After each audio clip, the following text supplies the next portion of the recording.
Hello students, welcome to Expansion Path Academy Day 4 of your Economics Domain Series. तो students आज के lecture में जो यूनिट 1 हमने कंप्लीट की थी उसके कुछ इंपॉर्टेंट क्वेश्चंस है जो हमें डिस्कस करने थे, वो हम करते हैं आज। चलो वीडियो शुरू करते हैं। तो देखो पहला क्वेश्चन आपके सामने जैसे लिखा हुआ है, द फंडामेंटल और central problems of an economy. एक second. The fundamental central economic problem of every society is what to produce, how to produce, for whom to produce. जल्दी से आंसर बताओ। एक दो तीन, right. Correct answer is all of the above, D option, right. चलो आगे बढ़ते हैं। क्वेश्चन सेकंड हमारे पास है, producing the most wanted products in the least costly way is.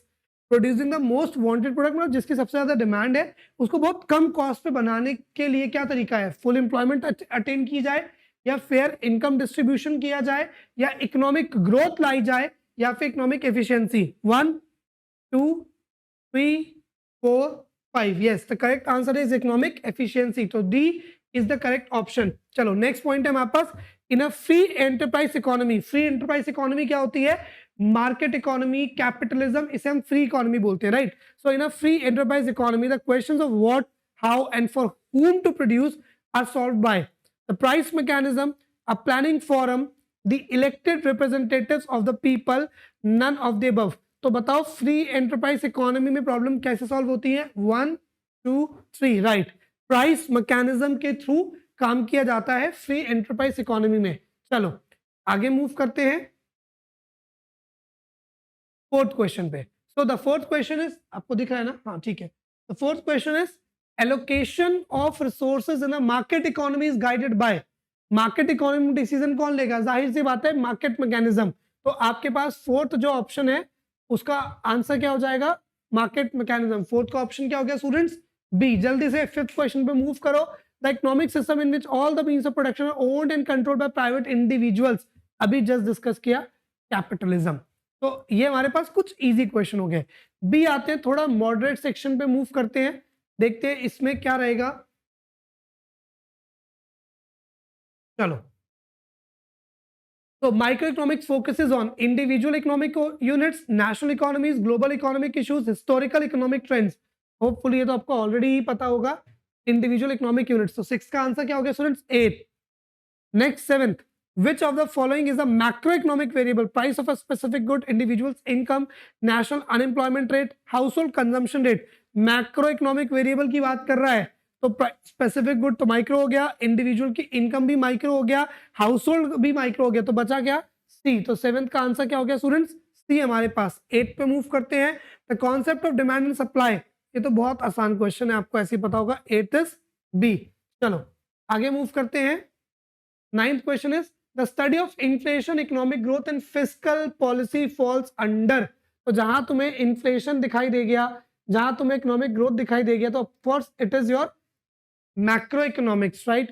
Next question, the study of market structures such as perfect competition and monopoly is a part of. वो कह रहे हैं मार्केट स्ट्रक्चर हो गया, perfect competition हो गया, monopoly हो गया, किसका पार्ट है?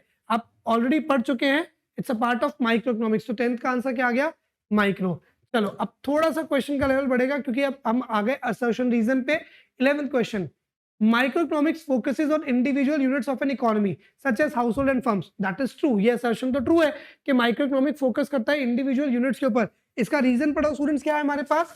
इसका रीजन है, microeconomics examines the allocation of resources and the determination of prices in specific markets. वो कह रहा है कि माइक्रोइकोनॉमिक एग्जामाइन करता है किसको?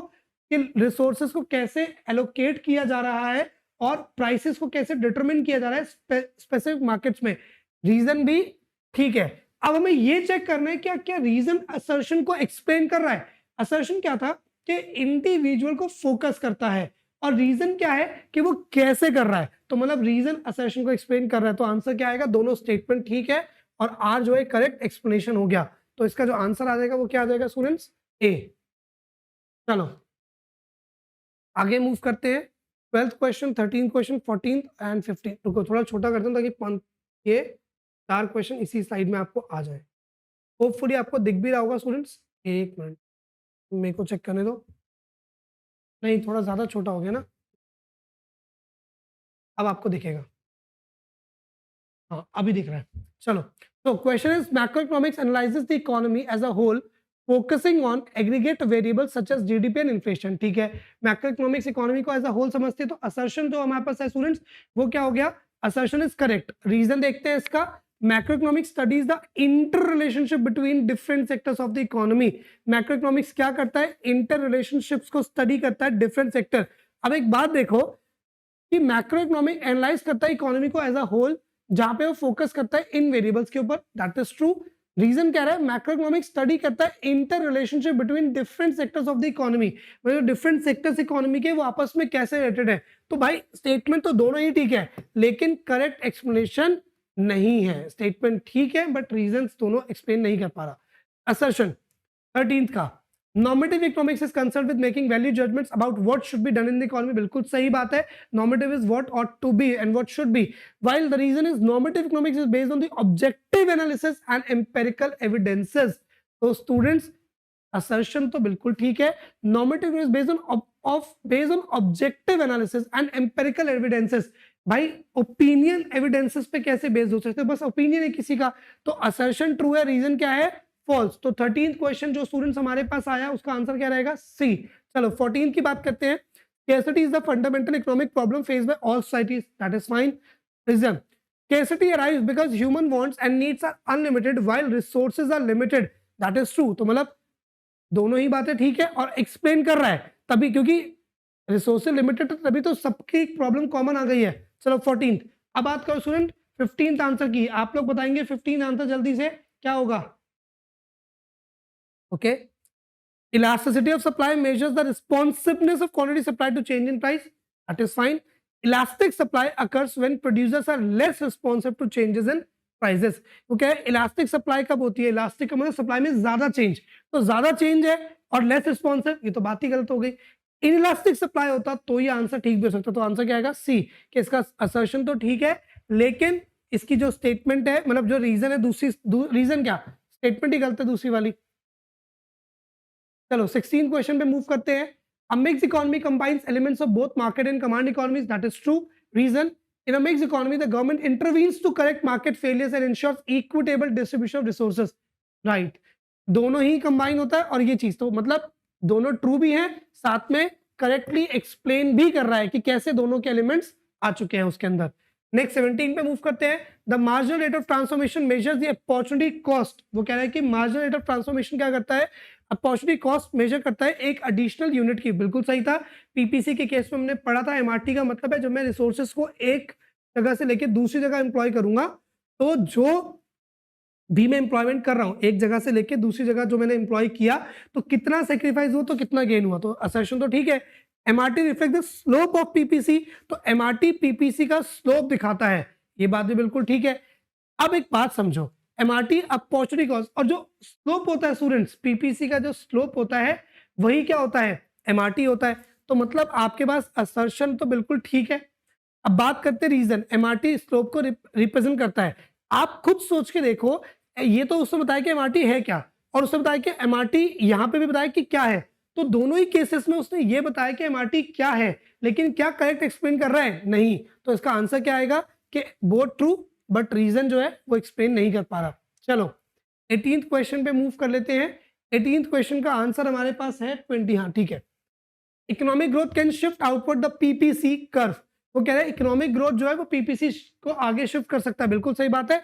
Economic growth occurs when there is an increase in resources और टेक्नोलॉजी. वो क्या है, इकोनॉमिक ग्रोथ कब होगी, जब रिसोर्सेज या टेक्नोलॉजी बढ़ जाएंगे. क्योंकि बढ़ जाएंगे तभी पीपीसी राइटवर्ड होगा. तो स्टेटमेंट तो दोनों ठीक है और एक्सप्लेनेशन भी हो रही है. इसका आंसर क्या आ गया स्टूडेंट्स हमारे पास, ए. ग्रेट.